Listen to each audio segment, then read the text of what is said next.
এবারের এইচএসসি ও সমমানের পরীক্ষার ফলাফল প্রকাশ হতে পারে অক্টোবরের দ্বিতীয় সপ্তাহে।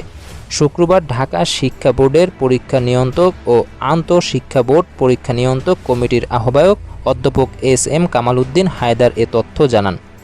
এক প্রশ্নের জবাবে তিনি বলেন, পাবলিক পরীক্ষা আইন অনুযায়ী লিখিত পরীক্ষা শেষ হওয়ার 60 দিনের মধ্যে ফল প্রকাশের বাধ্যবাধকতা রয়েছে। সে অনুযায়ী আগামী 19 অক্টোবরের মধ্যে ফল প্রকাশ করতে হবে। তিনি বলেন, আশা করছি এই সময়ের মধ্যে এইচএসসি পরীক্ষার ফলাফল প্রকাশ করা সম্ভব হবে। এবারে এইচএসসি ও সমমান পরীক্ষা শুরু হয়েছিল গত 26 জুন, যা শেষ হওয়ার কথা ছিল 13 আগস্ট।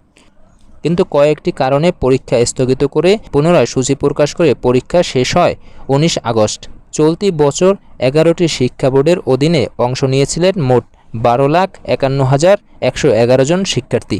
এদের মধ্যে 6,18,015 জন ছেলে ও 6,33,096 জন মেয়ে। সারা দেশে 2,797টি কেন্দ্রে এই পরীক্ষা হয়। পরীক্ষায় প্রায় 27,000 শিক্ষার্থী অনুপস্থিত ছিলেন। সেই হিসাবে ফলের অপেক্ষায় রয়েছে 12 লাখ শিক্ষার্থী। এরকম আরও আপডেট পেতে আমাদের চ্যানেলটি সাবস্ক্রাইব করুন। লাইক, কমেন্ট ও শেয়ার দিয়ে আমাদের সাথে থাকুন। ধন্যবাদ।